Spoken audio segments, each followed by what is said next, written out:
Yeah, hello guys, Cloudie here checking in from the America server, and today's topic will be the Apocalypsion raid, which is introduced to the game this Tuesday with the latest patch, Vespa's newest endgame edition. And yeah, they weren't kidding when they said that this is meant to be endgame content. We will see how that is actually in action. The way the video will be built up is that we start with a bit of an introduction where I show you how to access the raid, what it is all about, what to expect. Then we move on to boss skills and strategies, and then to team building and gearing, and see how this actually works out. So let's see how we can actually access the raid itself. You need to have cleared the final part of chapter 10. You see this part, and that's when you get this portal thing, and it also appears on your portal as the Divine Punishment raid. So you can just go in here and then get this entry screen which shows 4 pillars with different dragons, and in the middle a temple with Apocalypsion. To unlock, you need these black gems, which you get 1 each week, and you can use 2000 rubies to recharge. Also, Vespa gave out one of these black gems for free because all the issues that the raid had when they released the raid. Now said, this is endgame, and they weren't kidding about it being endgame. Do not expect to walk in here with like unbuilt characters and ungeared characters and just clear it, because that won't happen. Mechanically, it's not terribly hard. Thank you for that notice, by the way, Vespa. So mechanically it's not terribly hard. After lots of gearing and seeing other people do it, I cleared it in 2 attempts on normal difficulty. We will get back to that in a moment. But yeah, you do have to prepare, you do have to have a built team for it. It won't happen if you do not have the right heroes with the right gears. So it's meant to be endgame. Don't expect to just walk through it without any effort put into it. Now let's see what are the rewards. Of course, that's something we need to look at. Each of the dragons will provide artifact pieces for one of the new artifacts, along with the new legendary runes. If you do not clear the dragons before killing Apocalypsion, then you get additional rewards, and killing her gives these rewards in itself. So that's how it works. Basically, you can make the fight harder by not killing the dragons beforehand. Now, some of you have asked for help with clearing the dragons. To be honest, mostly they can be brute forced. If you just read their skills, they are fairly easy. Just knock them down regularly and do whatever you need to do to them. I don't really want to go too deep into the dragons themselves. Fire Dragon is resistant to physical damage and has high P block, so magic works here better. Frost Dragon is the same but with magic damage. Poison Dragon has crit resistance, and Black Dragon has an annoying stun and increases your cooldowns if you don't keep dispelling him. And these dragons, if you do not kill them before engaging Apocalypsion, will provide buffs to Apocalypsion. So the Fire Dragon will reduce your physical damage dealt and deal massive damage with the Blessing of the Flame skill. So this is something to prepare for. Or you can just kill the Fire Dragon. They also increase the boss's HP, by the way, so that's also there. Scalaxia will inflict continuous frost damage and also decrease your magic damage. The Poison Dragon will increase the crit reduction of the boss and also your healing rate. So you will be critting less and you will be healing less if you keep this dragon alive. And the final one, I think this is the most annoying one. It will continuously increase your cooldowns and inflict stun on you. Probably this is the one that everyone will clear first until they can really deal with that. But yeah, that's the basic setup for the raid. And then of course we need to see what the boss or bosses themselves can do, because it's actually a 2-stage battle. Now, many of you at this point might be asking, is Yande required, since she was rebalanced along with the release of this new dungeon? The answer is very strong yes and no. Basically, her kit is fully built around this raid, but you do not need to have her build, but most likely you will bring her along at least for a supporter role, because she is built so that she can counter quite a few of these abilities herself, which is pretty good. But other DPS can most definitely clear it. Normal mode isn't too hard on like if you have a DPS that can pull like, I think it's like 6 to 8 billion DPS that you need to do. Big numbers are hard, so I might have said the wrong one there.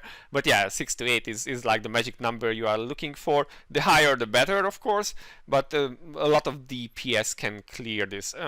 In my opinion, melee are a bit of at a disadvantage here.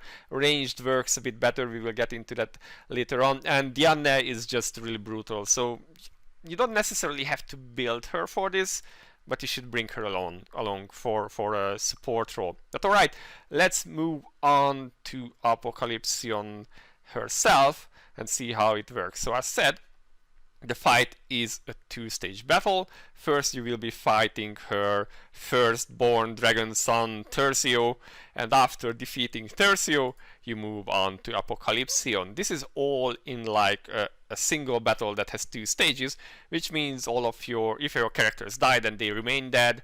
If you have used your soul weapons, then they remain used, and so on and so on. So this is something you have to account for. It's a long battle. You will be spending a good close to 3 minutes, 2-3 minutes on Tercio, and about 2 minutes on Apocalypsion. If you drag Apocalypsion out too long, or any of them too long, then you will be facing a harder and harder situation. Now with that out of the way, let's see what Tercio can do to your team. Let's start with his passive skills, because those are the most interesting, of course. Let's see. So he does magic damage. Both of them do magic damage, so tanking against that is advised. Complete form. So he is not affected by changes in attack speed, defense, and attack, which means you cannot slow him. That's normal. You cannot shred him. Nowadays that's also normal. And you cannot reduce his attack. Now this is new. Usually they let you reduce the attack of bosses. This one cannot be. So any of those skills that did that and helped you survive before will not be effective here. So you just have to tank through stuff, which means building defensive will be a thing here. Also, he has crit resistance of 1000, which is 100%. So that means that if you have like 100% crit chance now, then basically you do not have any crit chance. Yeah, so this means that you will have to overcrit. When I cleared this, I had a total of 1500 crit, so I was like 500 short. Could have changed things around to have more, but it wasn't required at this point. There are ways to deal with this. Klaus has a unique treasure that reduces crit resistance.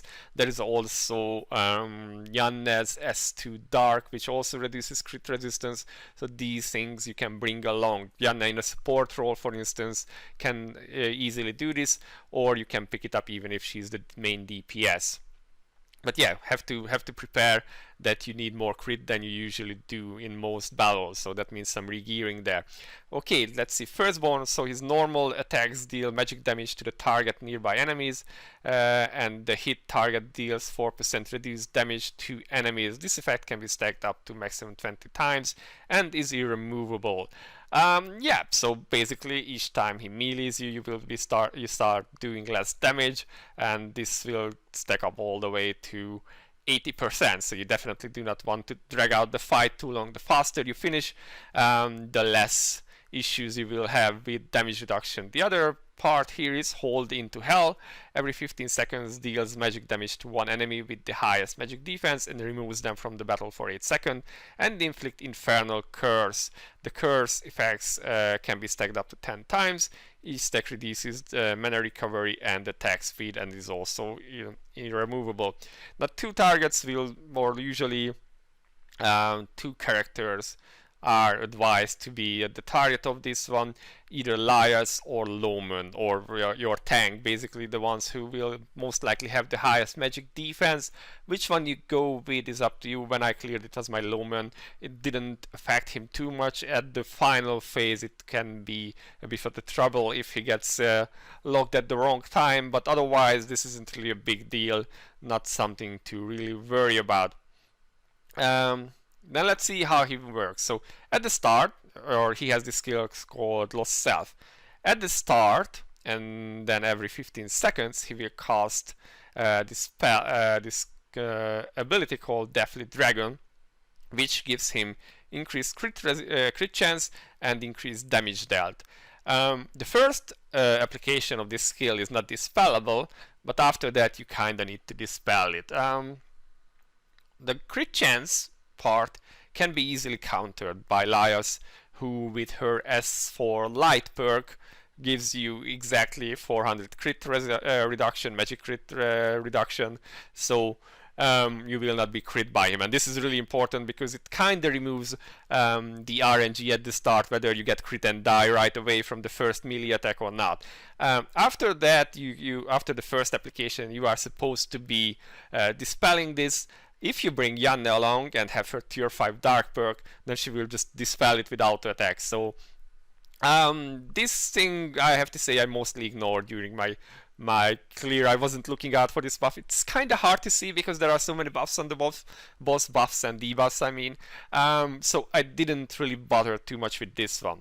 But yeah, this is something you need to know about, that you do need continuous dispelling on the boss. Otherwise he gets this nice little buff to himself, and that will kind of hurt. Now let's move on, see what his active skills are. So let's start with Deathly Dragon's Breath, the first skill, which is cast every 28 seconds, deals magic damage to all enemies, inflicts stun, so it's good to have stun or CC immunity here. Afterwards leaves Deathly Dragon's Fire underground that lasts for 5 seconds. This destroys your shields and deals magic damage that ignores block on each hit. So how do you actually deal with this? Well, you just heal through.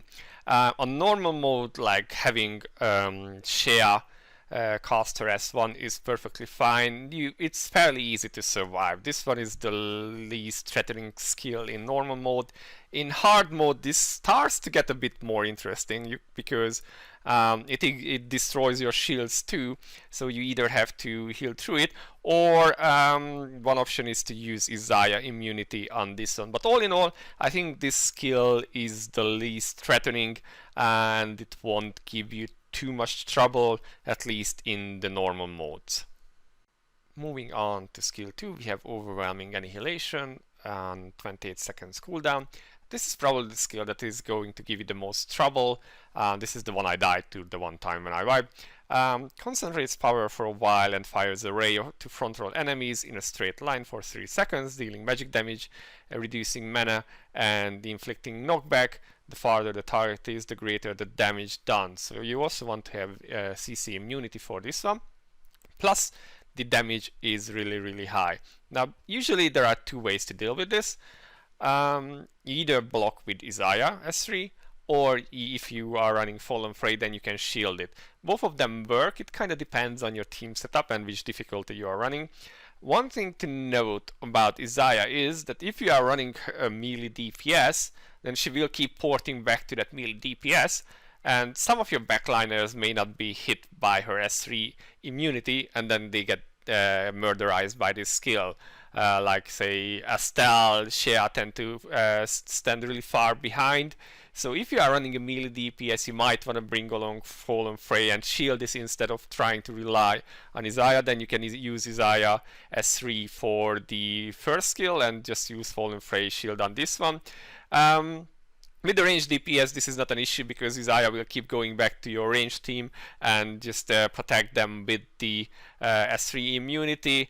Either way, this does a lot of damage. Clipping your backline can almost insta-hit them, especially in the higher difficulties, or if you do not have that many defensive buffs, so you kind of want to prepare for that. It does give you plenty of time to prepare if you know what is coming, but yeah, you do need to use either shield or Isaiah immunity in order to not die from this one. Moving on to his third and final active skill, Death's Door, which is a 32 seconds cooldown skill. In this, he summons dragons for 8 seconds, which deal damage and leave a magic damage taken debuff, increasing the damage you take by 5%, which can then stack up to 15 times, so all in all 75% damage taken. If this reaches the 15 stacks mark, then it becomes irremovable. So your job here is to cleanse during the activation.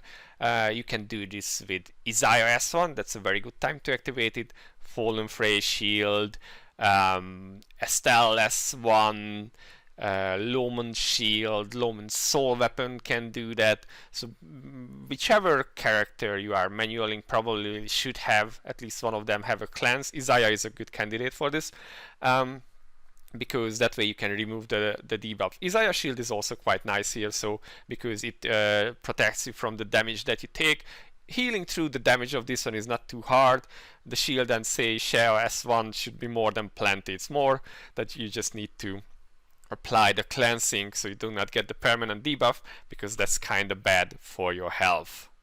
And then there is his final skill, Incarnation of Hell, which is not super fancy. When his HP reaches 33%, he will activate the skill. You get a warning, and after this you have 8 seconds to CC him. This is the only time when he can be CC'd. Otherwise he flies off and just one hits you, much the same as say Shockmay does during his phase transitions. There is really not much to this, you just have to apply enough CC so he goes down. There are various ways to do this. I prefer having at least 2 characters with a long, with a big CC bar reduction skill in the active team. For me this was Loman and Veronica, because that way you can pretty much ensure that you will be able to knock him down. If your DPS can be auto, or if your DPS is auto friendly, like say Janne, then you can have them in the auto team. Otherwise, good options here are Fallen Frey, who can CC, May can CC, Veronica can CC, Loman can CC. So some of these you need to have enough CC. I have seen Rehartna used in the main team, but do have at least 2 of them in your main team. That way you can ensure that you are not exposed to the RNG of the auto team casting the skills at the right time. Then as you mow him down, you get a nice cutscene and can move on to face Apocalypsion herself. One important note here is that you want to keep enough soul weapon charges for her, as you want to finish the fight in about 2 minutes, otherwise you're gonna have a bad time. So now that we are facing Apocalypsion, let's check what we need to know about her. Again, starting with her passive skills. Let's go all the way down. She has quite a few passives. Let's see where we go. Hold into Hell. So this is the same as Tercio was doing to you, your highest magic defense character every 15 seconds. One target will be banned for 8 seconds and also have their mana recovery and speed reduced. So this is pretty much exactly the same as what Tercio was doing. Probably either Loman or Lias will be the target for this. Moving on, Unblemished Form. Apocalypsion is not affected by changes in attack speed, def, and attack. Her attacks always hit and her crit chances increase by 400. So again, no attack speed reduction, no defense reduction, no attack reduction, no dodge, and she also has crit chance, but you can negate this again with Lias S4 Light, so she is extremely important for this fight. Let's see Audience with the Matriarch. When there are no enemies nearby upon a normal attack, Apocalypsion will dispel positive effects from one enemy and pull it in front of self. So basically you always want to have your tank in melee range. This will become interesting with one of her active skills. Otherwise she will just dispel someone and pull it in front of herself, which is kind of bad. It means that person will probably gonna die if they are not a tank. And then there is the soft enrage, so to say, every 50 seconds. So the first stage will start 50 seconds after the fight started. So every 50 seconds she gets a stage of Wrath of the Matriarch. These will start stacking. So first stage is that she starts healing 2.5% of her max HP every seconds, and also takes 300 less all damage. So yeah, she heals, she takes less damage. Then another 50 seconds later she will start dealing increased damage and become unaffected by damage boost effects. So 100 seconds into the fight she will do take less damage, do more damage, she will heal, and she will not be affected by amp anymore. And if you drag it out another 50 seconds, she will just start ignoring defense, at which point she will just shred your tank and you die. Or not just your tank, probably everyone. So basically you want to kill her in about 2 minutes. At this point where your amp stops working, it becomes kind of scuffed. So you can still do it, But yeah, you want to do it like the first stage will activate 50 seconds in, and 100 seconds in you kind of want to be killing her as soon as possible. If you reach this stage, and you are probably dead, because she will just hurt you so bad. So yeah, that's why I advise you to keep at least 1 or 2 charges on your soul weapons, so you can deliver that burst into her face right away and just get rid of her as soon as possible. Alright, so as we did with Tercio, let's move on to the active skills and see what she actually does in battle. So let's continue with her first active skill, Engraving Aura, which deals magic damage over 3 times to frontal enemies, then does an explosion and then inflicts stun. She heals based on the number of targets that she hit, and every time she uses this skill it will deal more damage. So again, not really a melee friendly skill. Plus if you drag out the fight too long, then yeah, it will just carve up your melee or your tank. So that's kinda the point here. You don't really need to do too much about this, just have shields and healing ready so you do not die from it. After this we have her second skill, Shaking Earth, which deals damage in a straight line, destroys all targets' shield. Each hit reduces the target's mana by 1k and inflicts stun. If you are already inflicted with CC, then you take increased damage. So the important part about this is that you have CC immunity up. Estelle helps a lot, or if you have Shea, of course, that helps a lot too. Later on this skill can hit pretty hard, so you do need to heal through it, and yeah, it destroys shields, so you can't abuse Fallen Fray. I have seen some people actually blowing Isaiah S3 on this one. That can be a valid strategy to use, but it might cause issues with the second skill or the third skill, Invitation to the Abyss, which we will be checking next. But otherwise, this is fairly simple. Heal through it and have CC immunity, so you don't die. And then we have her third and fancier skill, really, which is called Invitation to the Abyss. Just look at this wall of text, guys. Let's see what it does. Deals magic damage to all enemies, inflicting stun for 5 seconds. So you kind of want to have the CC immunity. Inflicting them with Abyssal Curse. Afterwards, Apocalypsion gains 70 stacks of Judgment and charges energy for 8 seconds.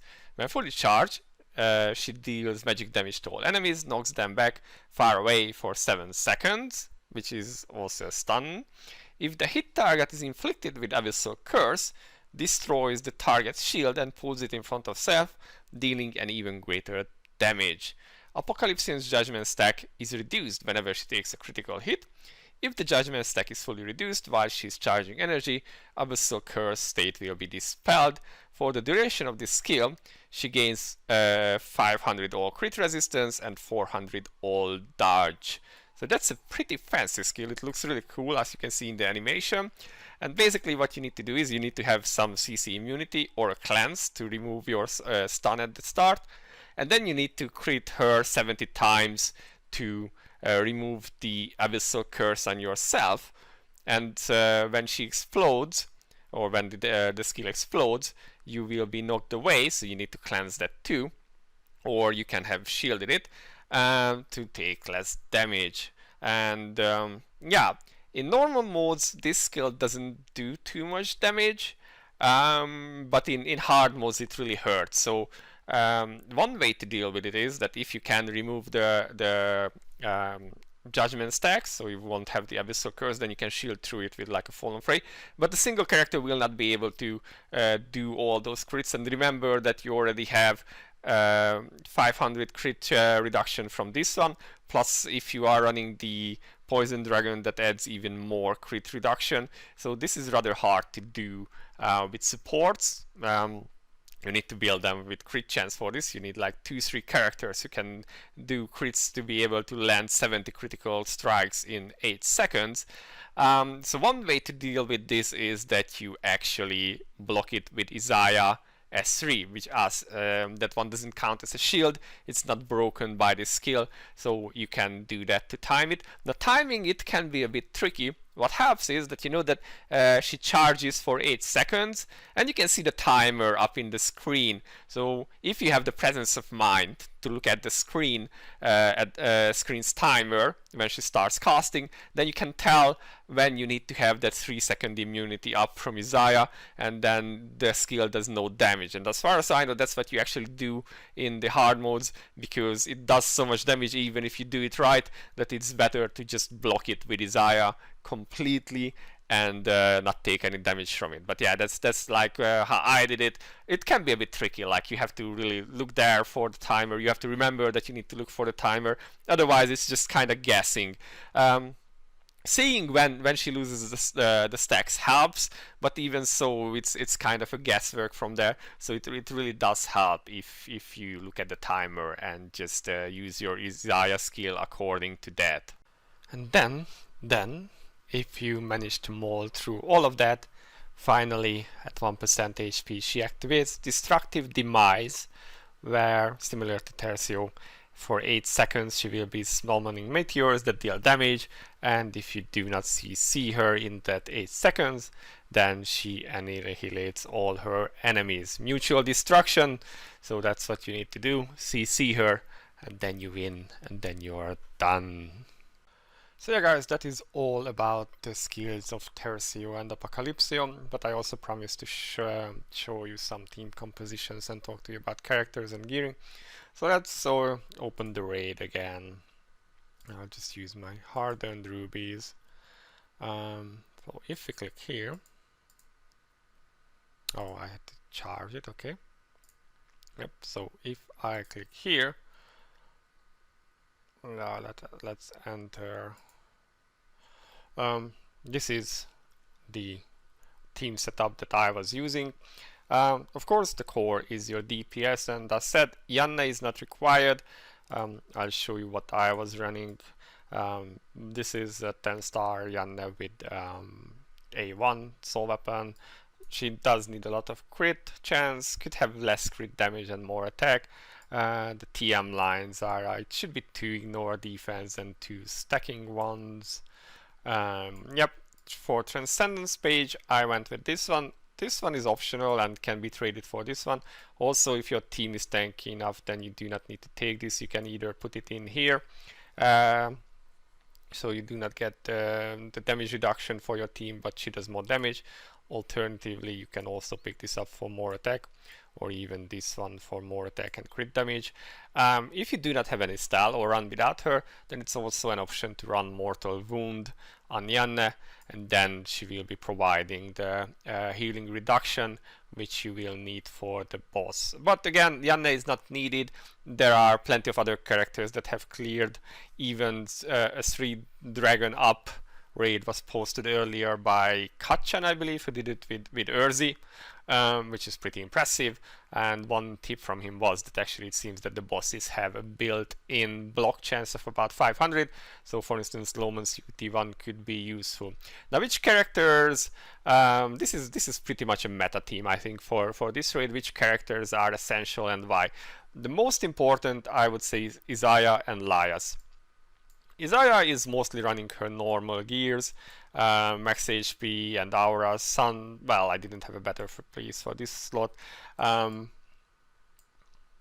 Yeah, she does have some defense and a lot of HP, so she doesn't die, along with the Laias and Loman buff. And then she runs her normal support spec, which I use everywhere, I think. So she is pretty standard. Her S3 invincibility is just so powerful here. I don't recommend skipping her. I have heard of people using like Bow or Arch to do this. It's possible, but Isaiah is cuter, and she is just more better in most cases. Plus, she does give you a lot of buffs. Laias is also a very powerful character. I did invest a little bit in her. She does have a lot of MDef, and if she was more optimized, then she could have a lot more attack too, which both plays into the defenses that she gives to your team. The gear is really rainbow. I went for mostly MDef on this one, so she could give a larger portion to your team. UT wise, I ran with UT1, but I have heard that in hard mode people use UT4 for the increased defense buff. I'm not sure about that one, we'll see after some testing myself. And this perk is absolutely important for Laias. It helps negating the crit damage or the crit buff that the bosses have. And of course you want this one because you want to give the non-hero damage to your highest attacker, your DPS, so that's Laias. Now, other than that, sorry, let's see what other characters we need.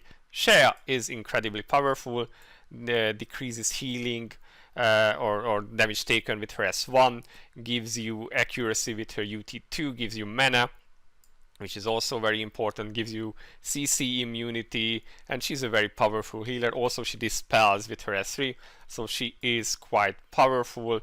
And one of the characters that I would recommend manualing, because on auto, the timing of her skills may be a little bit off. For some of those bursts, especially from the Dragon Tercio, you kind of want her to be manual, and you want her to be channeling her skills. So that's what I recommend personally. I would say Shea you really want to take along. Now you will need a tank, of course. For me, Loman for physical teams really does work well because he transfers a portion of his magic defense to the team. As you can see, again, rainbow gear, because I had like this baseline and then I was like, yeah, I could just use this. Lots of MDef. His health isn't too high, but he can live with that. His soul weapon is very powerful. His shield is a cleanse too, and then of course absorbs some damage, so that's pretty good. And of course you want a solar stone on him because you need to reduce healing on Apocalypsion. Other options are of course Clouds, who with his UT2 I believe can reduce crit resistance, which is really good. Shakmei is an option because he has also healing reduction. On the Magic and Mora has been used, although I'm not a big fan, or Jane I guess. Maybe even a Celica for the non-hero damage, and the CDR could be an option. Also, she's kinda so she doesn't really bring anything beyond that especially for a Fizz team. But yeah, she could be an option too. Also, what Kachan said, that you should be using this UT possibly. I will test this out. I will try the next time I run. I will try if there is a difference in my DPS running with that UT over the one I have right now. So yeah, tank wise, these are the options I believe. Klaus is a pretty general option. I just like Loman because he made my my team together with Laias a lot more. My whole team got a lot more tanky through him. So that's part of the manual team. Now the last spot depends on your DPS. If you have a DPS that has CC, or is not auto friendly, then you need to put them so if you have no CC, depends, like you need to have enough CC to do the 8-second CC bar reduction. So Loman really helps with that. Isaiah doesn't really help with that, and Shell doesn't really help with that. So now you are at the mercy of these two, and maybe Laias a bit doing CC at the right time, which may or may not happen. May has a very long cooldown, so it does help if your last character is someone who can CC. And if your DPS is like Cecilia in the video, then she works perfectly in this spot because she has a lot of CC through her S1 and her soul weapon as well, so she can help down the boss. If your CC is auto-friendly, or if your DPS is auto-friendly, oh my god, so then you can put them on the auto team and have someone else on the main team. In my case, this is Veronica, because she provides CC and powerful buffs which I could time together with my other buffs, so my Yanna could just do some burst damage, so that really helped in my opinion. But yeah, so this is also kind of important in your team building. If you check Veronica, she didn't have too powerful gears, 80k, some M block, it's kind of rainbow, doesn't even have runes. I was getting a bit tired by the time I got to gearing this, and I was like, yeah, she doesn't need stats, I'm just gonna like give her a full set, whatever she lives. She lived, it was alright. I used this one, so I wasn't spamming S2. I actually forgot about this perk. Oops. Now that I mentioned, I should have probably switched to my other perk, like this. Whatever. Doesn't need actually the Blessing of Mana here because share. But yeah, so I could have had a little bit more amp. Yeah, good to know that I actually missed out on that. Mei, of course, is also one of the most powerful buffers in the game. Again, 100 km def, 10 mil HP. She is kinda beefy. Her UT2 gives a lot of crit chance to your team, which really helps being able to hit the mark. Other than that, if you have enough crit, you can run with UT1, which will increase the magic defense you get, so that's not too bad, although it's not a terribly large number. I think one of my pages is missing. Her stats are like attack aura, soul weapon usage limit, a cooldown of third skill, penetration. I think I actually didn't show you the TMs of Shell, which is really helpful, is the reduces cooldown of all allies. This is a very powerful skill. I think I have 3 lines of this all together, so that really does help with her, with the entire team spamming their skills. I wish I could have had that on my Veron as well. And for my Lias, I tried to get some extra defense on the lines and attack auras or crit damage auras when I could. Also, cooldown of first skill is not bad because that's a burst here. But then back to Mei. So yeah, we checked her gears, we checked her perks. She's pretty standard, very powerful buffs, especially in long fights. You just have to make sure that her soul weapon doesn't run out in that nearly 6 minutes that you spent here. So that's why I have 2 extra pieces, because she's on the auto team. If you manual her, like in place of Veronica, then you may not need that many extra soul weapon charges, but this made life easier in managing her. And finally in my team was Estelle. Keeping her alive was a bit tricky in some runs that I have seen. She only has 45 km def, although a lot of health in my case because I'm running a ring. She has crit damage aura, attack aura, crit damage aura, and crit damage of all allies. So again, very buff oriented setup. This is what I usually run in Velk, I believe. And then of course you have ranged, you have the mortal wound, although I'm not quite sure if she got many of that in. Some extra mana and some extra physical damage buff. That's what I ran with. It worked for me, at least on normal. Now if you want to take Fallen Fray, which you might want to do on the harder modes, then probably Estelle is the one that needs to go. In that case, CC immunity will need to be kept up by Shell. Estelle really does help her together with Shell. I never had any CC issues. In hard modes where you also have the Black Dragon stunning you and stuff like that, that's gonna be even more important that you have a lot of CC immunity. But probably it's, as far as I could see, it's usually Estelle that people drop and bring in Fallen Fray to block the big laser beam and keep this Isaiah for the spit. Yeah, and as said, DPS wise, Yanna is not required. You can bring her as a support with the basic stuff that you got from the rebalance ticket, so you can just run like that. That works too. A lot of DPS characters have cleared it as long as they are good single target. I've seen Chase, Aisha, Sarah, Roy, Heard of Arch,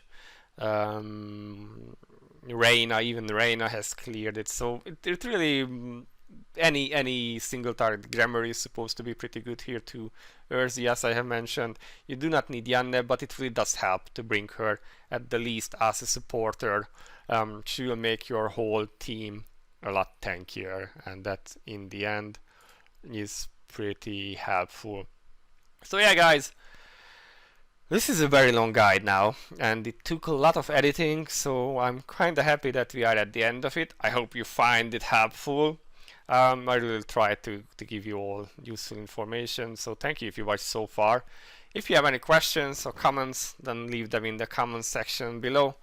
And yeah, this has been Cloudie for now. I'll see you in the next one. Bye bye.